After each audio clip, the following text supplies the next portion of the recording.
ಓಂ ಯಸ್ಮಾದೃಚೋ ಅಪಾತಕ್ಷನ್ ಯಜುರ್ಯಸ್ಮಾದಪಾಕಶನ್ ಸಾಮಾನಿ ಯಸ್ಯ ಲೋಮಾನಿ ಅಥರ್ವಾಂಗಿರಸೋ ಮುಖಂ ತಂ ಸ್ಕಂಬಂ ಬ್ರೂಹಿ ಕಥಮಸ್ವಿದ್ದೇವಸ. ನನ್ನ ಸಮಸ್ತ ಬಂಧು ಭಗಿನಿಯರಿಗೆ ಡಾಕ್ಟರ್ ಸುಕುಮಾರ್ ಶಾಸ್ತ್ರಿ ಮಾಡುವ ವಂದನೆಗಳು. ಬಂಧುಗಳೇ, ಕಳೆದ ಎಪಿಸೋಡ್ನಲ್ಲಿ ಒಂದು ಸ್ವಲ್ಪ ಮಿಸ್ಟೇಕ್ ಆಗಿದೆ. ಕಾರ್ಲ್ ಮಾರ್ಕ್ಸ್ ಹೇಳಿದ something is better than nothing, but nothing is better than nonsense. We can feel nothing, but we can't correct nonsense. ಬಂಧುಗಳೇ, ಅವನ ಪ್ರಕಾರ ನಾನ್ಸೆನ್ಸನ್ನು ಯಾವತ್ತೂ ಸರಿಪಡಿಸಲು ಸಾಧ್ಯವಿಲ್ಲ. ಮುಂಡೆ ಮುಂಡೆ ಮತಿರ್ಭಿನ್ನ, ತುಂಡೆ ತುಂಡೆ ಸರಸ್ವತಿ. ಒಬ್ಬೊಬ್ಬರ ಅಭಿಪ್ರಾಯ ಒಂದೊಂದು. ಸಾಧಾರಣವಾಗಿ ಮತಭೇದ, ವಿಚಾರಭೇದ ಇರುವುದು ಸ್ವಾಭಾವಿಕ. ಆದರೆ ಒಂದು ಘಟನೆ ಉಡುಪಿಯಲ್ಲಿ ಆಯಿತು. ಸಂತ ಸಮಾವೇಶ ಆಗಿತ್ತು. ಆ ಸಮಯದಲ್ಲಿ ಇಬ್ಬರು ಸನ್ಯಾಸಿಗಳು ಸಂತರು ಬಂದಿದ್ದರು. ನಾವು ಹಿಂದೂಗಳಲ್ಲ, ವೀರಶೈವರು. ಹಿಂದೂಗಳಲ್ಲಿ ವೀರಶೈವರ ಸ್ಥಾನಮಾನ ಏನು ಎಂದು ಹೇಳಿದರು. ಬಂಧುಗಳೇ, ಛಿದ್ರೇ ಶ್ವನರ್ಥ ಬಹುಲಿ ಭವಂತಿ. ಈ ರೀತಿಯ ವಿಚಾರಧಾರೆಗಳು ದೇಶದ ಮತ್ತು ರಾಜ್ಯದ ಏಳಿಗೆಗೆ ತೊಡಕನ್ನುಂಟು ಮಾಡುತ್ತವೆ. ಇವಾಗ ಈ ವಿಷಯವನ್ನು ಅವರಿಗೆ ಬಿಟ್ಟು ಬಿಡೋಣ. ನಾವು ಈಗ ಆರಂಭ ಮಾಡೋಣ. ಶ್ರಾವಣ ಮಾಸ. ಸಾಧಾರಣವಾಗಿ ಶ್ರಾವಣ ಎಂದರೆ ಶ್ರವಣೇಂದ್ರಿಯಕ್ಕೆ ಸಂಬಂಧಪಟ್ಟದ್ದು ಎಂದು ಎಲ್ಲರೂ ಹೇಳುತ್ತಾರೆ. ಅಂದರೆ ಈ ಮಾಸದಲ್ಲಿ ಸರಿಯಾಗಿ ಗ್ರಹಣ ಮಾಡಬೇಕು, ಕೇಳಬೇಕು. ಕೆಲವರು ನನಗೆ ವಾಟ್ಸಪ್ನಲ್ಲಿ ಕೂಡ ಕಳಿಸುತ್ತಾರೆ. ಆದರೆ ಉಪನಿಷತ್ತಿನಲ್ಲಿ ಸ್ವಾಧ್ಯಾಯಾತ್ ಯೋಗಮಾಸೀತ ಯೋಗಾತ್ ಸ್ವಾಧ್ಯಾಯ ಮಾಮನೇತ್ ಸ್ವಾಧ್ಯಾಯ ಯೋಗ ಸಂಪತ್ಯ ಪರಮಾತ್ಮ ಪ್ರಕಾಶತೆ ಎಂದು ಹೇಳಿದೆ. ಈಗ ನಾವು ಈ ವಿಷಯವನ್ನು ಸ್ವಲ್ಪ ವೈಜ್ಞಾನಿಕವಾಗಿ ವಿಶ್ಲೇಷಣೆ ಮಾಡೋಣ. ಶ್ರಾವಣ ಮಾಸ ನೀವು ಸಾಧಾರಣವಾಗಿ ಕೇಳಿರಬಹುದು. ENT. ಮೆಡಿಕಲ್ ಸೈನ್ಸ್ನಲ್ಲಿ ENT ಅಂತ ಹೇಳಿದರೆ ಇಯರ್, ನೋಸ್, ಥ್ರೋಟ್ ಎಂದು ಹೇಳುತ್ತೇವೆ. ಆದರೆ ಯಾವಾಗ ಸ್ವಾಧ್ಯಾಯಾತ್ ಯೋಗಮಾಸೀತ ಎಂದು ಉಪನಿಷತ್ತು ಹೇಳುವಾಗ ಇದನ್ನು ಸ್ವಲ್ಪ ನಾವು ವಿವೇಚನಾತ್ಮಕ ದೃಷ್ಟಿಕೋನದಿಂದ ಚಿಂತಿಸಬೇಕಾಗುತ್ತದೆ. ಈ ಎಂದರೆ ಕೇವಲ ಇಯರ್ ಅಲ್ಲ, ಐ ಕೂಡ ಆಗುತ್ತದೆ. Eye, ear, nose, throat. ಬಂಧುಗಳೇ, ಅಧ್ಯಯನವನ್ನು ಮಾಡುವಾಗ ಚಿಕ್ಕ ಮಕ್ಕಳು ಮಾತ್ರ ಉಚ್ಚ ಸ್ವರದಿಂದ ಓದುತ್ತಾರೆ.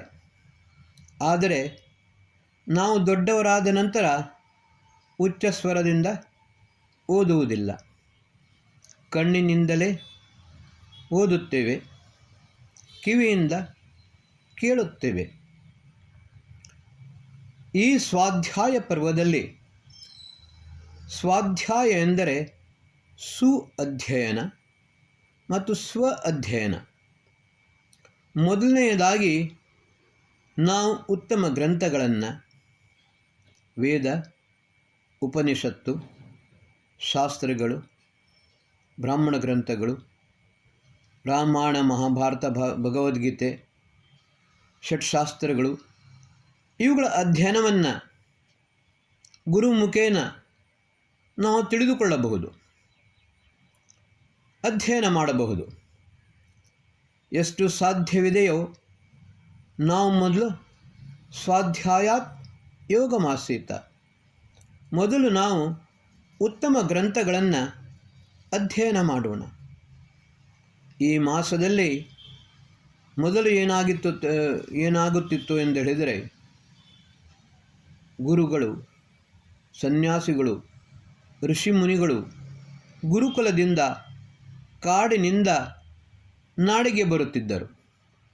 ಆವಾಗ ನಾನು ಹಿಂದಿನ ಎಪಿಸೋಡ್ನಲ್ಲಿ ಹೇಳಿದಂತೆ ಗುರುಗಳ ಸಾನ್ನಿಧ್ಯದಲ್ಲಿ ಕುಳಿತುಕೊಂಡು ಪುನಃ ನಾವು ಅದನ್ನು ಅಧ್ಯಯನ ಮಾಡುವಂಥದ್ದು. ಯಾವುದು ನಮಗೆ ಅರ್ಥವಾಗುವುದಿಲ್ಲವೋ ಅದನ್ನು ಅವರ ಮೂಲಕ ಅವರೊಡನೆ ಪ್ರಶ್ನೆಯನ್ನು ಕೇಳಿಕೊಂಡು ನಮ್ಮ ಸಂದೇಹವನ್ನು ನಿವಾರಣೆ ಮಾಡಿಕೊಳ್ಳುವಂಥದ್ದು. ಇದನ್ನು ನಾವು ಮೊದಲು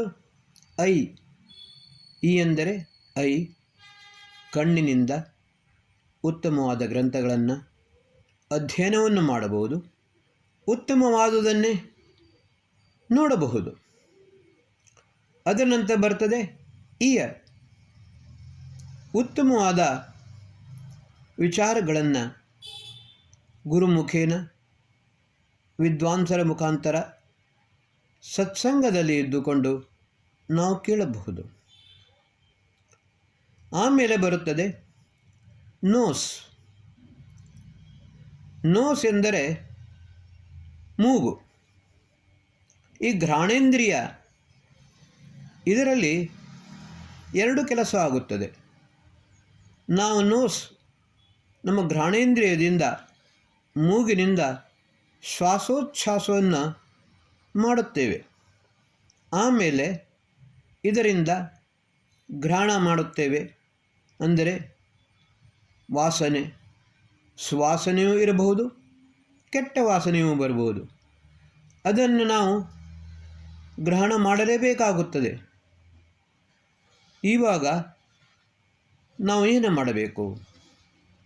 ನಮ್ಮ ಬಲಪಾರ್ಶ್ವದಲ್ಲಿ ಸೂರ್ಯನಾಡಿ, ಎಡಪಾರ್ಶ್ವದಲ್ಲಿ ಚಂದ್ರನಾಡಿ,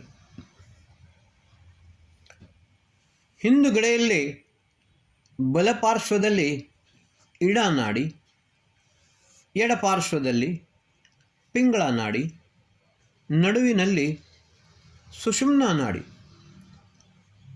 ಮೊದಲು ಏನು ನಾವು ಮಾಡಬೇಕಂತ ಹೇಳಿದರೆ, ಸ್ವಾಧ್ಯಾಯ ಅಧ್ಯಯನವನ್ನು ಮಾಡಬೇಕು. ಅದರ ಒಟ್ಟಿಗೆ ಮನಸ್ಸಿನ ಏಕಾಗ್ರತೆಗೋಸ್ಕರ ನಾವು ಯೋಗವನ್ನು ಮಾಡಬೇಕು. ಪ್ರಾಣಾಯಾಮ ಮತ್ತು ಧ್ಯಾನ.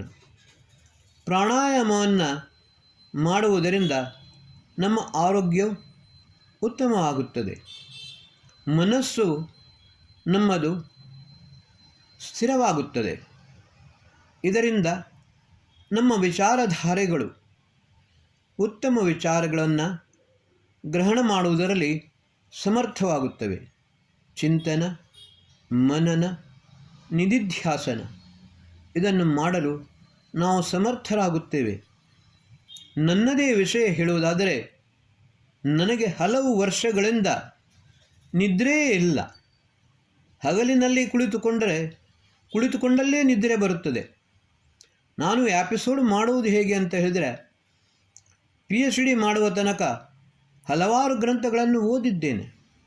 ಆದರೆ ರಾತ್ರಿಯಲ್ಲಿ ನಿದ್ರೆ ಬಾರದ ಸಮಯದಲ್ಲಿ ನನ್ನ ಸಬ್ಕಾನ್ಷಿಯಸ್ ಮೈಂಡ್ನಲ್ಲಿ ಚಿತ್ತವು ಜಾಗೃತವಾಗುತ್ತದೆ. ಈ ಚಿತ್ತದಲ್ಲಿ ಸಂಗ್ರಹಿತವಾದ ವಿಷಯಗಳು ನನ್ನ ಮನಸ್ಸಿನಲ್ಲಿ ಪುನಃ ಪುನಃ ಬರುತ್ತವೆ. ಅದನ್ನೇ ನಾನು ಮೆಲುಕು ಹಾಕುತ್ತೇನೆ. ಬಂಧುಗಳೇ, ಗುರುಗಳ ಮುಖಾಂತರ ನಾವು ತಿಳಿದುಕೊಂಡ ಜ್ಞಾನ, ಪುಸ್ತಕದಿಂದ ಅಧ್ಯಯನ ಮಾಡಿದ ಜ್ಞಾನ, ಇವೆರಡನ್ನು ನಾವು ಗ್ರಹಿಸಿಕೊಂಡು ಆಮೇಲೆ ಚಿಂತನೆ ಮಾಡಬೇಕು.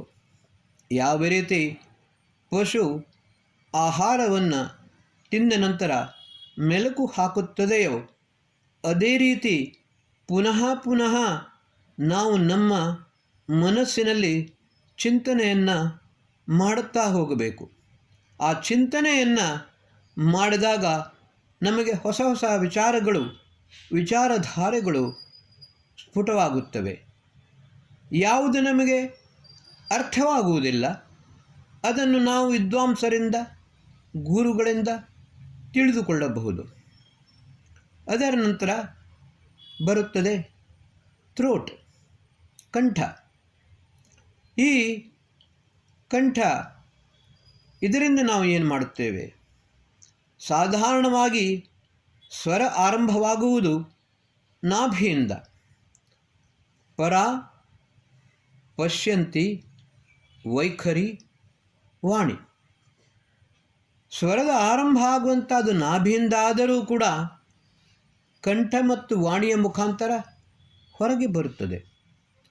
ಬಂಧುಗಳೇ, ನಾವು ಯಜ್ಞೇನ ಯಜ್ಞಮಯಜಂತ ದೇವ ತಾನಿ ಧರ್ಮಾಣಿ ಪ್ರಥಮಾನ್ಯಾಸನ್ ತೇಹನಾಕಂ ಮಹಿಮಾನ ಸ್ವಚಂತ ಯತ್ರ ಪೂರ್ವೇ ಸಾಧ್ಯ ಸಂತಿ ದೇವಾಃ.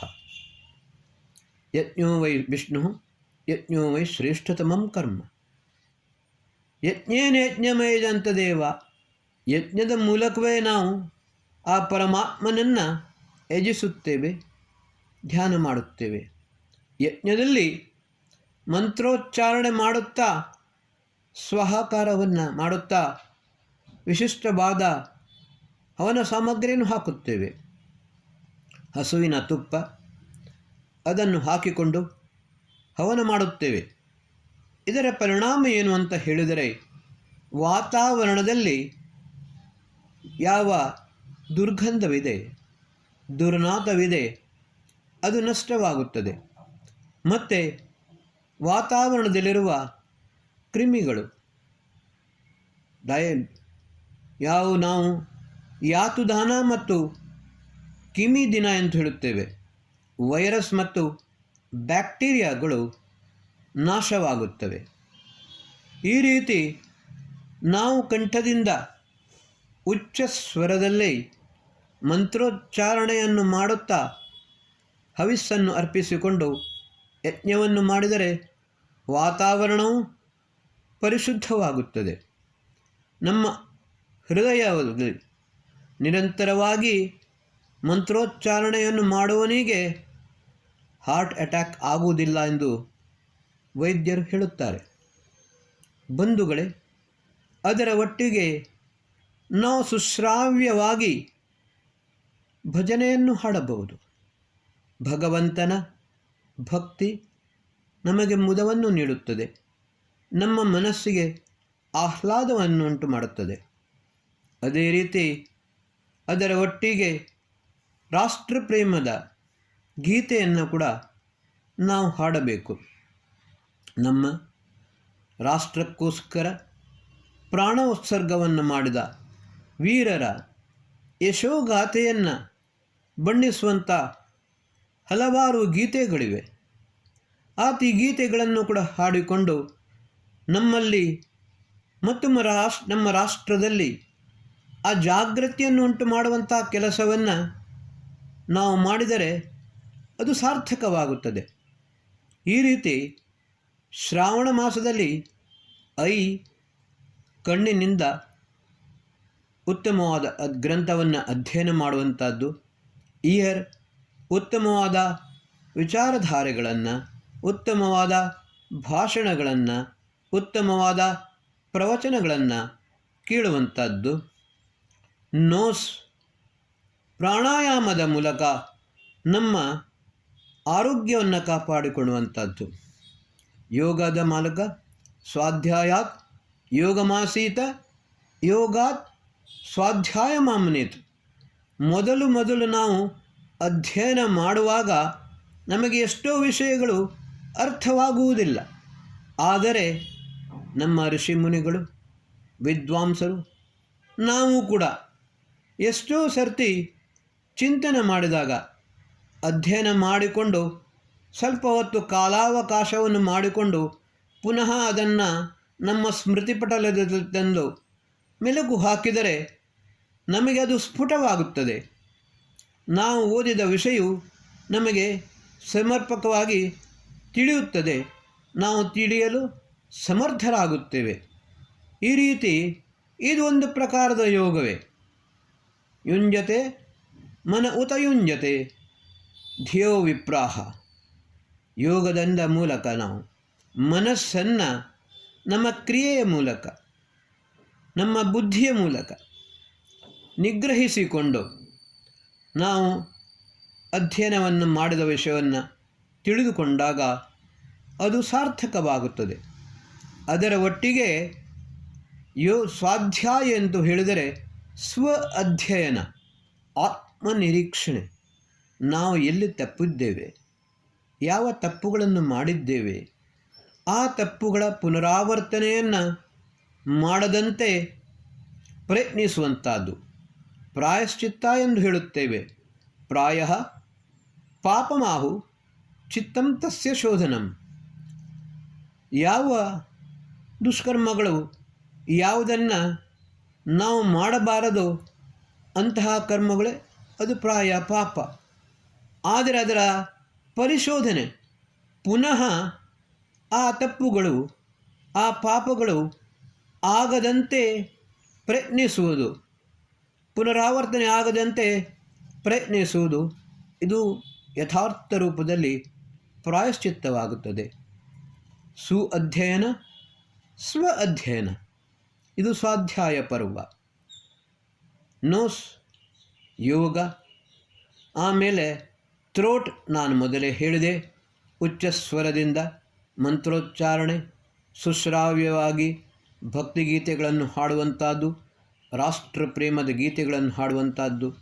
ಈ ರೀತಿ ಈ ಶ್ರಾವಣ ಮಾಸದಲ್ಲಿ ಐ, ಇಯರ್, ನೋಸ್, ಥ್ರೋಟ್ ಇದನ್ನು ಸಮರ್ಪಕವಾಗಿ, ಅದರ ಒಟ್ಟಿಗೆ ನಮ್ಮ ಮನಸ್ಸನ್ನು, ಚಿತ್ತವನ್ನು, ಬುದ್ಧಿಯನ್ನು ಸಂಯುಕ್ತವನ್ನಾಗಿ ಮಾಡಿದರೆ ಯೋಗಾತ್ ಸ್ವಾಧ್ಯಾಯ ಮಾಮನೇತ್, ಸ್ವಾಧ್ಯಾಯ ಯೋಗ ಸಂಪತ್ಯ ಪರಮಾತ್ಮ ಪ್ರಕಾಶತೆ.